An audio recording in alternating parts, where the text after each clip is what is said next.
Alright, gonna go ahead and say, if you haven't watched Denver, spoiler alert in this video, but so I'll give you a minute to get off if you haven't heard any news or whatever about the race. But if you're clicking on this video, I'm guessing you probably know. Anyway, alright, I think, alright. Last night sucked. I think we can all agree on that. I wanted to do this little thing with the Monster Energy Yamaha, and I suck at 450s on MX versus ATV Legends, so ignore my horrible gameplay, but you know, this year was really, I don't know, this was one of my favorite Supercross seasons, and for it to end the way it has, it just is really disappointing. You know, Tomac, most of y'all know probably by now that he is done for the year. He ruptured his Achilles tendon in a really weird way. Like he didn't even wreck. He didn't wreck or go down or anything.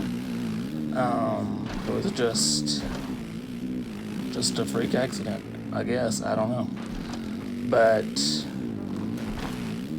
so that makes Chase Sexton the 2023 Supercross champion, and you know, really weird turn of events for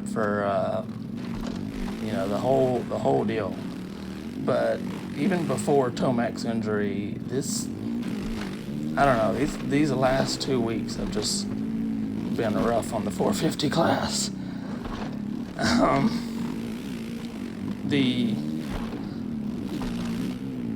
don't know, the injuries last week with Webb and Barsha and Anderson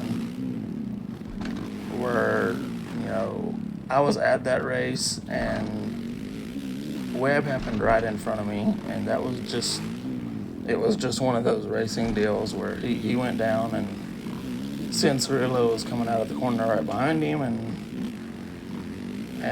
went, you know, clipped him in the back of the neck, and I think he got a concussion, and so he'll be out for a little bit of the outdoor season, I believe.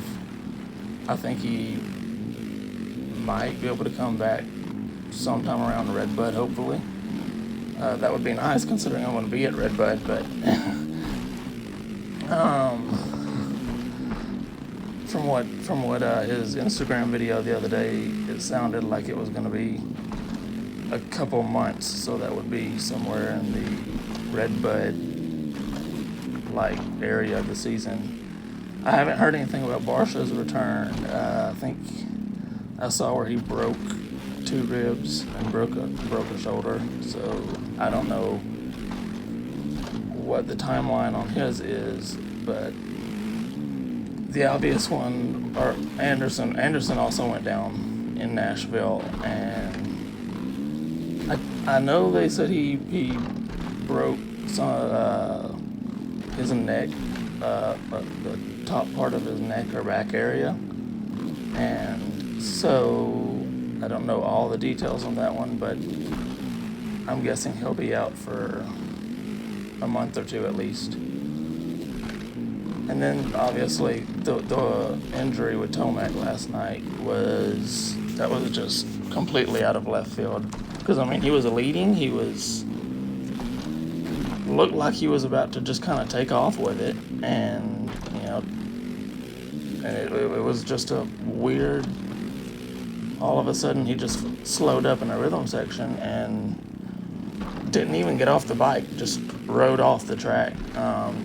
The way he was holding his leg, you could tell something was wrong, but I kind of thought maybe he, you know, broke some bones in his foot or ankle or something, maybe, you know, but it didn't it didn't seem like it was going to be that bad of an injury. And it's like Carmichael said on the race broadcast, this is, Tomac's 30. This is going to be, an Achilles tendon tear is something that he could, have to deal with for a very long time. But that can leave a lasting effects on you for a long time. And so this kind of goes beyond just his racing career, but obviously this was probably going to be his last year. I don't know. I don't really want to make a prediction on what his plans would have been, because I fully expected him to retire after last year, and he didn't, and so I was just like, well, I'm not even gonna try now. But I don't know.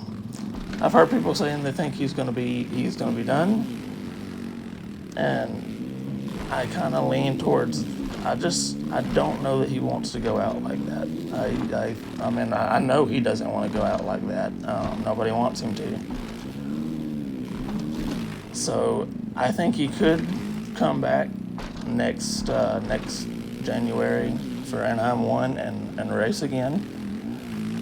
The questions are going to be is how will racing be for him? It's probably obviously going to be maybe he's not as good as what he was after this injury, but I think he will come back. Will he come back and win a title? Maybe. It's Tomac and it's motocross, and it's terrible news to have to deliver. It's such a weird time right now.